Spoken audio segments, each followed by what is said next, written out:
That's all. Oh, and that's a dead bitch. Woo! I look like I'm gonna be the bane of your existence, but I'm actually kind of soft for humans here. I only get hard for my enemies. You obviously shouldn't do it over the phone anyway. Who knows what type of monitoring's going on.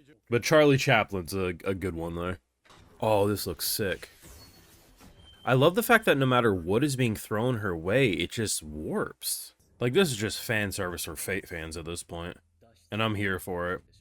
It's like every Fate fan's wet dream happening. Oh, interesting. He can make creatures out of arrows. I just love how the entirety of this Fate cast is about being as cool as possible. And then there's like a handful of characters who are like nonchalant, like don't want to be here. And they just balance out the insanity. A decent offer. I mean, death without pain is better than a death with suffering, I suppose. This show is so fucking stylistically impressive. I'm just making sure shit lasts longer. We don't need a 30-second pump chump, right? I don't know if anyone remembers, but in the very first episode, I think it was episode 0, we pretty much kickstart this Holy Grail War with America drawing guns, just saying, "Bap, bap, bap, bap, bap." And if that wasn't the American dream, I don't know what is. And it's nice to see that even 7, 8 episodes down the line, the American dream is still alive and well. And what is the American dream? It's not being able to walk anywhere in peace without getting blasted, huh?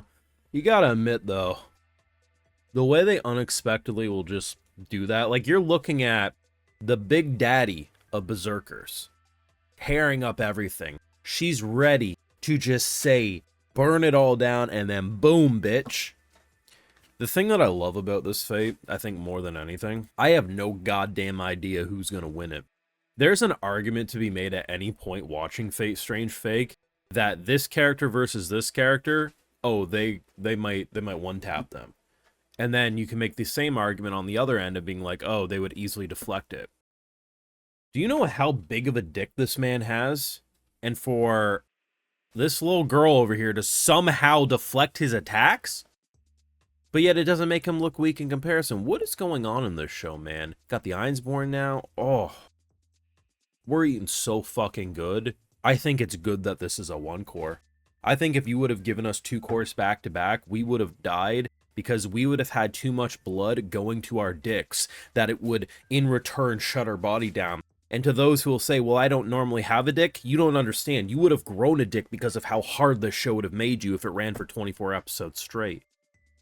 Now, of course, you got this far on the video notes, do drop a like, share your support, subscribe, ring that bell, all that fun jazz if you haven't already, and Patreon full live reactions and all their uncut glory. Do live over there. Do consider supporting. It does help fund the channels and videos just like these. So we did get a very funny moment at the very end. So it's honestly still nice to see that a character who, like I said a couple weeks ago, lower on my list, has risen up now that I've started to see the characterization kind of blossom. Bro is really out here being like, hey, I ain't gonna tell you a whole lot. And it makes sense, right? Like, hey, we could have like a temporary truce, a little alliance, but don't ask me questions, I won't ask you questions. Because basically he was working for a group, and then as soon as that group betrays him, he's like, anyway, so here's all my boss's secrets. I thought this was so funny, and I gotta admit, the whole servant dynamic with him in particular is super fascinating to me, because what do you mean his old man bro could just immediately tell him that he got betrayed like that? Like, holy shit, intel is insane for him.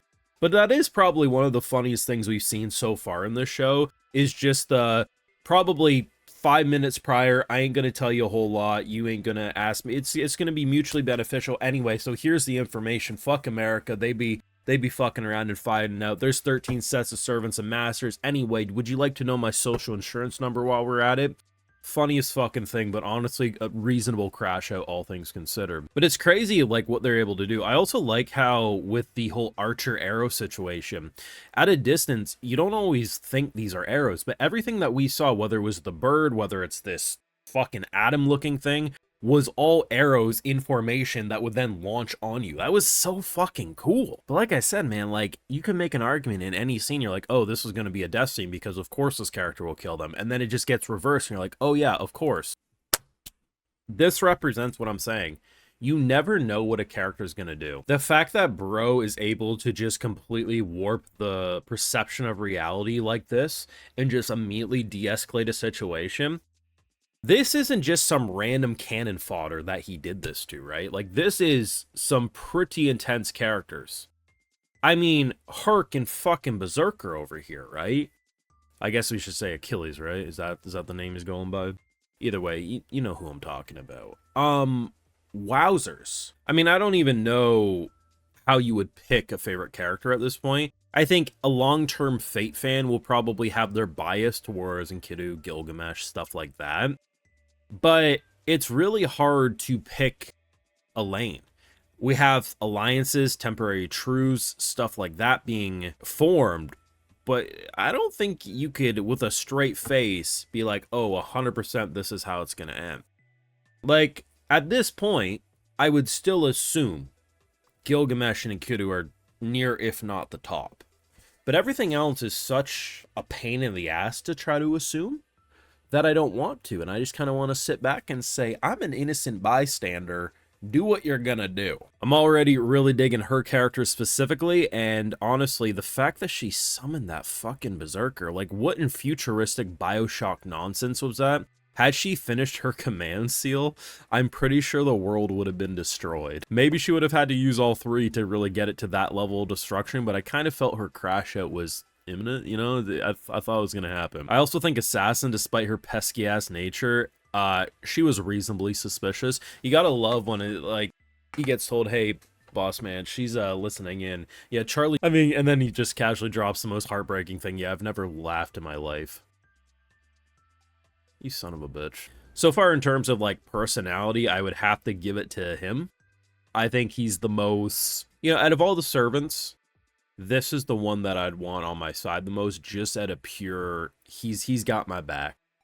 He may just be a shadow, only we can see the shadow. I honestly thought other people could see our shadow depending on perspective. Turned out, no. Just a really pleasant character. Gilgamesh right now is also quite pleasant, but we also know how Gilgamesh can be, so I think he's who I'd pick. And, like, I'm not saying he's the one that would make me survive this whole ordeal. I'm saying he's the one that at least would make my life enjoyable before I get my head blown off. Either way, though, Fate Strange Fake on a goddamn roll. I think you can pick any character and make me believe they could kill another character, and I'd be like, yep, that makes sense. And that's not something you can normally say. There's usually a clear hierarchy.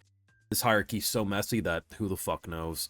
Your thoughts down below, though. Drop a like, share your support, subscribe, ring that bell, and Patreon for live reactions do live over there. And other exclusives like, hey, I love to give video shoutouts to those patrons because they make it all possible over here. All right, so today we got Nick Howard, DYR, Slazel, ICL Sodera, and we also have Jacob McCarthy. So I appreciate the support, everyone. Please take care, and y'all have a good one.